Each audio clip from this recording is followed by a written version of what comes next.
تو علامہ اقبال کا یہ شعر جو شاید انہی کے لیے لکھا گیا، نگاہ بلند سخن دل نواز جاں پرسوز، یہی ہے رخت سفر میر کارواں کے لیے۔ اور ہمارے میر کارواں یعنی قائد اعظم محمد علی جناح جاں پرسوز بھی تھے، نگاہ بلند بھی تھے اور سخن دل نواز بھی تھے۔ وہ جانتے تھے کہ کب کس کے سامنے کیا بات کرنی ہے۔ اب آ جاتے ہیں ہم اپنے چیپٹر کی طرف، نظریہ پاکستان۔ اپنی کتابیں کھول لیجئے گا تو زیادہ آپ کو سہولت رہے گی سمجھنے میں۔ پورا کیا پیراگراف میں پورا چیپٹر میں آپ کو ایک ساتھ سمجھاؤں گی۔ نظریہ پاکستان، اس چیپٹر میں مصنف نے نظریہ پاکستان کو تحریک پاکستان کی وجہ اور مقصد بیان کیا۔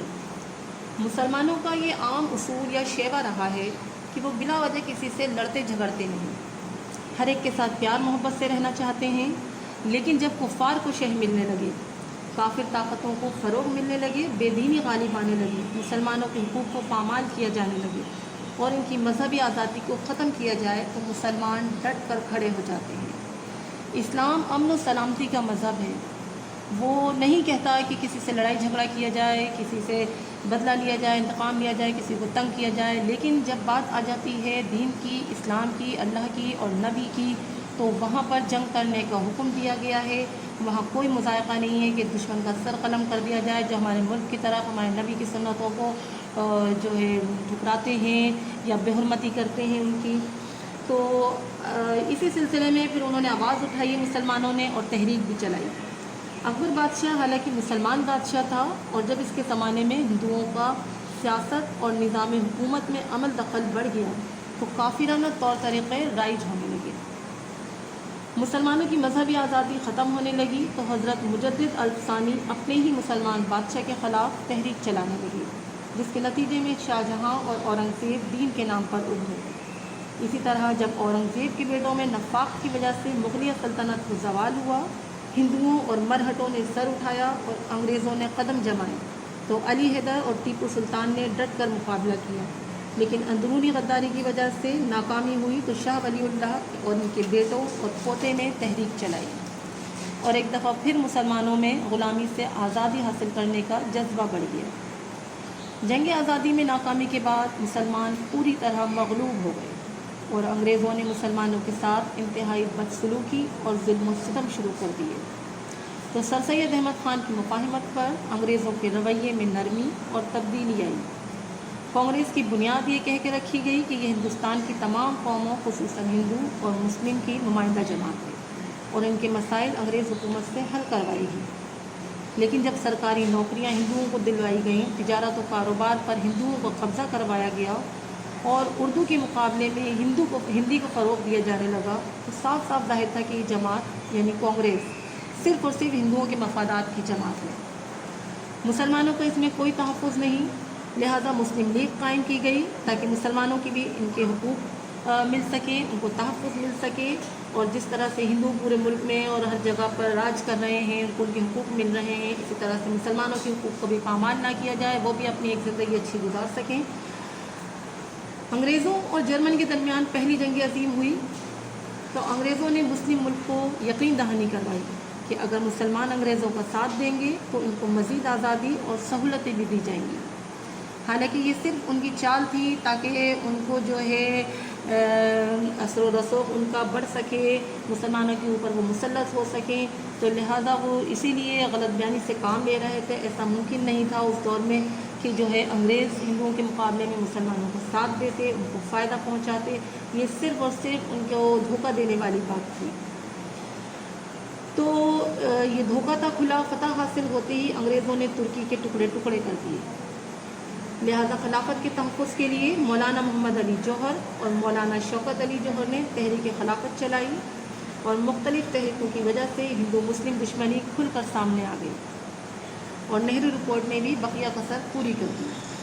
لہذا دو قومی نظریے کا پرچار ہوا، یعنی ہندو اور مسلمان دو علیحدہ علیحدہ قومیں ہیں، اس چیز کا احساس مسلمانوں کے اندر ہونے لگا، کیونکہ جب تک انسان کے اندر احساس نہیں جاگتا ہے وہ کوشش نہیں کرتا ہے۔ ابھی تک مسلمان ڈرے ہوئے تھے، سہمے ہوئے تھے، اور ان کے اندر اتنی ہمت نہیں تھی کہ وہ آواز اٹھاتے، لیکن جب ان کے لیڈرز ان کو ملے رہنمائی کرنے کے لیے، ان کی باتیں، ان کی تقریریں، انہوں نے جس طرح سے بیدار کیا، ان کی شاعری نے تو مسلمانوں کے اندر ایک جذبہ پیدا ہو گیا، ایک لگن پیدا ہو گئی آزادی حاصل کرنے کی. انہیں احساس ہوا کہ وہ جو زندگی گزار رہے ہیں وہ کس قسم کی زندگی ہے، اس میں کوئی آزادی نہیں ہے، کسی بھی قسم کی آزادی نہیں ہے، نہ معاشی طور پہ، نہ معاشرتی طور پہ، نہ مذہبی طور پہ. وہ بالکل غلام بن ہوئے ہیں، حتیٰ کہ ان کے ذہنوں کو، ان کے دماغوں کو بھی جکڑا ہوا تھا غلامی میں. تو لہٰذا یہ ایک بہت بڑا انقلاب ہوتا ہے کہ کوئی ملک علیحدہ ہو جانا، آزادی حاصل ہو جانا. آپ دیکھتے ہیں بچوں کہ ایک محلے یا ایک علاقے یا ایک گھر میں تبدیلی لانا مشکل ہوتی ہے اگر نظام بگڑا ہوا ہو. ہم چاہتے ہیں کہ ہماری گلی صاف رہے، ہمارا محلہ صاف رہے، ہمارا علاقہ صاف رہے، لیکن نہیں ہو پاتا کیونکہ سب اس میں ساتھ نہیں دیتے ہیں، ہم سب کو ایک ساتھ نہیں سمجھا پاتے ہیں، کوئی نہ کوئی کہیں نہ کہیں غلط کر رہا ہوتا ہے. تو سوچیں ایک اتنی بڑی تعداد، اتنی بڑی اکثریت مسلمانوں کی جو بالکل سہمے ہوئے ہیں، جو ڈرے ہوئے ہیں، جو غلامی کی زندگی گزار رہے ہیں، ان کی وہ عادی ہو چکے ہیں اس زندگی کے. تو اس وقت جو ہے ان کو جگانا، ان کو بیدار کرنا، ان کے اندر یہ احساس پیدا کرنا کہ یہ زندگی نہیں ہے، یہ اس کی کوئی اہمیت نہیں ہے. تو لہٰذا ان کے اندر یہ بیداری کس نے جگائی ہے؟ ہمارے رہنماؤں نے، ہمارے لیڈرز نے، جس میں سر فہرست ہمارے قائد اعظم محمد علی جناح ہیں. اس لیے ان کی قدر کیا کریں، ان سے محبت کیا کریں، ان کو پڑھا کریں. اگر آپ قائد اعظم کو پڑھیں، ان کے اقوال پڑھیں، ان کی ذہانت کے قصے پڑھیں، تو میرا یقین ہے کہ آپ کو ان سے محبت ہو جائے. وہ اتنی پیاری شخصیت تھے، ان کی روحانی شخصیت بھی تھی، ان کا روحانی پہلو بھی تھا ان کی شخصیت کا، لیکن جسے بہت کم لوگ جانتے ہیں. کبھی موقع ملا تو انشاءاللہ میں آپ کو بتاؤں گی. جو آپ ہمیشہ سنتے ہیں نا کہ پاکستان خدا داد ملک ہے اور یہ نبی پاک صلی اللہ علیہ وسلم کا ساتھ دینے کی وجہ سے قائم ہوا، تو کس طرح سے قائم ہوا، اس کے پیچھے کیا واقعہ ہے، یہ انشاءاللہ موقع ملتا ہے کبھی تو میں آپ کو بتاؤں گی. لیکن آپ کی توجہ اردو سبجیکٹ پہ رہے تو زیادہ اچھی بات ہے، مجھے بھی مزہ آئے گا پڑھانے میں آپ کو. تو اس کے بعد آگے لکھا ہوتا ہے اس چیپٹر میں کہ قرارداد پاکستان منظور ہوئی، تحریک چلی، قربانیاں دی گئیں اور پاکستان وجود میں آیا. اور یہ سب کس کی کوششوں سے ہوا؟ ہمارے رہنماؤں، ہمارے لیڈر کی کوششوں سے ہوا، قائد اعظم کی کوششوں سے ہوا. لہٰذا بچوں، نظریہ پاکستان کا مقصد محض ایک حکومت قائم کرنا نہیں، بلکہ اصل مقصد اسلامی اصولوں کی ترویج و اشاعت اور اہل عالم کے لیے مثالی حکومت کا نمونہ فراہم کرنا ہے. نظریہ پاکستان میں اسلامی زندگی اور قدروں کا تصور بنیادی حیثیت رکھتا ہے. اخوت، مساوات، عدل، دیانت اور انسانی ہمدردی کے بغیر نظریہ پاکستان فروغ پا ہی نہیں سکتا. ہمارا کوئی قدم اللہ اور اس کے رسول کے خلاف نہ ہو اور ہمارا جینا مرنا پاکستان کے لیے. یہ ہمارا چیپٹر تھا نظریہ پاکستان. اب اس کا مرکزی خیال ہے وہ پڑھ لیتے ہیں، جان لیتے ہیں. اس سبق کے مرکزی خیال میں مصنف کہتے ہیں کہ مسلمانوں کی قومیت ایک نظریاتی قومیت پر قائم ہے جو لا الہ الا اللہ ہے. لہذا نظریہ پاکستان کا مطلب صرف ملک حاصل کرنا نہیں، بلکہ اسلامی زندگی اور قدروں کا تصور بنیادی حیثیت رکھتا ہے. اخوت، مساوات، عدل، خدا ترسی، انسانی ہمدردی اور عظمت کردار کے بغیر نظریہ پاکستان فروغ نہیں پا سکتا.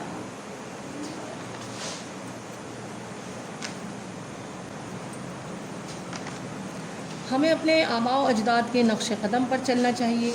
کوئی ایسا قدم نہیں اٹھانا چاہیے جس سے اللہ اور اس کے رسول صلی اللہ علیہ وآلہ وسلم کے سامنے شرمندہ ہونا پڑے. پاکستان کو توانا، مستحکم، شاندار اور پرعظمت بنانے کے لیے ہر قسم کی گروہ بندی سے بالا تر اس طرح کام کرنا ہے کہ ہمارا جینا مرنا سب پاکستان کے لیے ہونا چاہیے. اپنے انفرادی مفادات پر اپنے اجتماعی اور اپنے قومی مفادات کو ترجیح دینا چاہیے. ایک مسلمان اور پاکستانی ہونے کے ناطے یہ ہمارا فرض بنتا ہے کہ پاکستان کی محبت اور اس کی قدر ہمارے خون کے اندر شامل ہو. یہاں پر آپ کا چیپٹر مکمل ہوتا ہے، لیکن اس کے حوالے سے میں کچھ اور بھی کہنا چاہتی ہوں کیونکہ وقت بہت کم ہے. کلاس کے اندر دوبارہ موقع ملے اس کی ریویژن کا یا نہیں کچھ کہہ نہیں سکتے. تو اس چیپٹر کے حوالے سے جو کچھ ہے میں کہنا چاہتی ہوں وہ میں آپ سے چاہوں گی کہ میں یہیں پر کہہ دوں. 1947 میں بچوں بر صغیر پاک و ہند کی تقسیم ایک بہت بڑی انسانی ہجرت تھی. لوگوں کے تشدد سے بچنے کے لیے لوگوں نے قدیم مقبروں اور قلعوں میں پناہ حاصل کی، پھر انہیں مہاجرین کے وسیع کیمپس میں تبدیل کر دیا گیا. میں یہاں یہ سب چیزیں اس لیے بتا رہی ہوں کیونکہ ہمارے بچے پاکستان سے محبت تو کرتے ہیں لیکن اس کی تاریخ آپ لوگوں نے نہیں پڑھی. نظریہ پاکستان میں یہاں صرف نظریہ پیش کیا گیا ہے کہ جس نظریے کے تحت پاکستان کو بنایا گیا اور کس طرح سے اس کو لے کر آگے بڑھا گیا. لیکن کیونکہ ہمارے چیپٹر ہماری درسی کتاب میں اس حوالے سے یہی ایک چیپٹر موجود ہے، تو میں چاہتی ہوں کہ اس کا جو پس منظر ہے تھوڑا بہت اس کی ہجرت، اس کی تقسیم کے بارے میں آپ کو معلوم ہونا چاہیے، کیونکہ الگ سے تو نہ جانے آپ کتابیں پڑھتے ہیں دوسری کے نہیں پڑھتے ہیں. تو میری کوشش ہوتی ہے جتنا چاہ سکتی ہوں میں آپ کو بتاؤں. تو اس ہجرت کے نتیجے میں تقریباً 10 لاکھ افراد اپنی جان کی بازی ہار گئے. جو زندہ بچ گئے وہ بدبودار اور گندے کیمپ میں رہنے پر مجبور ہو گئے. ایک رپورٹ کے مطابق تقسیم ہند کے وقت تقریباً 15 ملین لوگوں نے ہجرت کی. مسلمان پاکستان آ رہے تھے جبکہ ہندو اور سکھ بھارت جا رہے تھے. تقسیم ہند کے وقت ہونے والی ہجرت کو انسانی تاریخ کی سب سے بڑی ہجرت قرار دیا ہے. تقسیم ہند کے وقت ہجرت کرنے والے مسلمانوں کو تاریخ کے بدترین تشدد کا سامنا کرنا پڑا. عورتوں کی عزتوں کو پامال کیا گیا، پھر انہیں بے دردی سے قتل کر دیا گیا. تقریباً 1 لاکھ عورتوں کو ان کی قتل کرنے اور ان کی عزتیں پامال کرنے کے لیے اغوا کیا گیا، اور کچھ لڑکیوں نے اپنی عزتیں بچانے کے لیے خودکشیاں بھی کی. گلیوں میں پولیس گردش کر رہی تھی، لوگ پناہ کی تلاش میں تھے، ایک افراتفری کا سما تھا. پینے کے پانی کی بھی شدید قلت تھی کیونکہ یہ افواہ پھیل چکی تھی کہ کنوؤں میں زہر ملا دیا گیا ہے.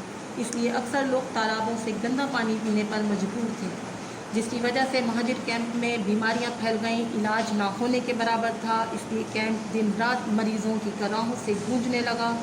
سکھوں اور ہندوؤں کے حملے میں زخمی جو لوگ ہوئے تھے وہ بھی تکلیف کے مارے کر رہے تھے. جلد ہی مریض اور زخمی لوگ مرنے لگے. لوگوں نے اپنے پیاروں کو ایڑیاں رگڑ رگڑ کر جان دیتے دیکھا. لیکن ہمیں کتنی آسانی سے پاکستان مل گیا ہے، یہ سوچا ہے آپ نے؟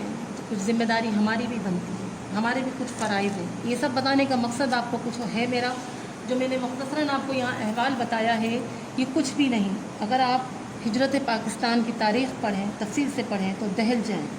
کچھ ظلم ایسے ہوتے ہیں جنہیں لفظوں میں بیان کرنا ممکن نہیں ہوتا. یہ سب کہنے کا مقصد آپ سے یہ تھا کہ پاکستان تو بن گیا، بنانے والے چلے گئے، سرخرو ہو گئے، اس سرزمین کو ہمارے پاس چھوڑ گئے. لیکن سوال یہ ہے کہ جس مقصد کے تحت پاکستان بنا تھا، جس نظریے کے تحت اس سرزمین کو بنایا گیا تھا، حاصل کیا گیا تھا، کیا وہ نظریہ، وہ مقصد اس سرزمین پر پورا ہو رہا ہے یا نہیں؟ حکومت تو جو کرتی ہے وہ ایک لمبی بحث ہے، لیکن انفرادی طور پر ہم کیا کر رہے ہیں؟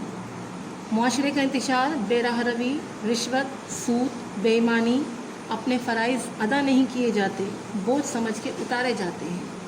لڑکوں کا لڑکیوں کا روپ دھارنا اور لڑکیوں کا لڑکوں کا روپ دھارنا یہ جدت نہیں ہے، یہ قیامت کی نشانیوں میں سے ایک نشانی ہے. دوپٹے سروں سے اتر کر گلے میں آ گئے اور پھر گلے سے اتر کر الماریوں کی زینت بن گئے. یاد رہے، یہاں میں سب کی بات نہیں کر رہی ہوں، لیکن جو کر رہے ہیں ان کی بات کر رہی ہوں. یہ سرزمین بے راہ روی، بے حیائی اور بے دینی پھیلانے کے لیے حاصل نہیں کی گئی تھی. میں نہیں کہتی کہ اچھائی ختم ہو گئی ہے، اچھائی ابھی زندہ ہے، اسی لیے اب تک یہ دنیا قائم ہے. جس دن اچھائی کا وجود ختم ہو جائے گا اس دن دنیا کا وجود ختم ہو جائے گا. لیکن اللہ بھی اپنے بندوں سے ابھی مایوس نہیں ہوا ہے. توبہ کے راستے، توبہ کا در ہم پر کھلا ہے. اگر ہم اس کو پا لیتے ہیں، اپنا لیتے ہیں توبہ کا راستہ، تو دنیا اور آخرت ہماری سمجھ جاتی ہے. لیکن یہ دیکھیے سب نہیں کر رہے ہیں ایسا، لیکن اکثریت کیا کر رہی ہے؟ آپ ہمارے بچے ہیں، طالب علم ہیں، ہمارے لیڈرز کو طلبہ سے بڑی امیدیں تھیں. آپ ایک بڑی طاقت ہیں، پاکستان کا مستقبل ہیں. اگر آپ زندگی کے ہر میدان میں ایمانداری اور فرض شناسی کو اپنا شیوا بنا لیں تو یقین کریں پاکستان کی قسمت سنور جائے. حکومت کا منہ نہ دیکھیے. اگر انفرادی طور پر ہم سب اپنی اپنی اصلاح کر لیں تو معاشرے کا بگڑا سارا نظام درست ہونے لگے. جب ہم سنور جائیں گے تو اللہ تعالیٰ ہم پر حکمران بھی سلجھے ہوئے مسلط کرے گا. تو بچوں، پاکستان کو کہا جاتا ہے یہ ملک خدا داد ہے، یعنی خدا کا عطا کیا ہوا ہے. اللہ کے حکم سے یہ پاک سر زمین ہمیں ملی. اس کی حفاظت، سلامتی کے لیے کوششیں کرنا ایک مسلمان اور پاکستانی ہونے کے ناطے ہم سب کا فرض بنتا ہے. خدا پاکستان کی حفاظت کرے، پاک فوج کی حفاظت کرے. امید ہے چیپٹر آپ کو سمجھ میں آیا ہوگا. اپنا بہت خیال رکھیے گا. اللہ حافظ.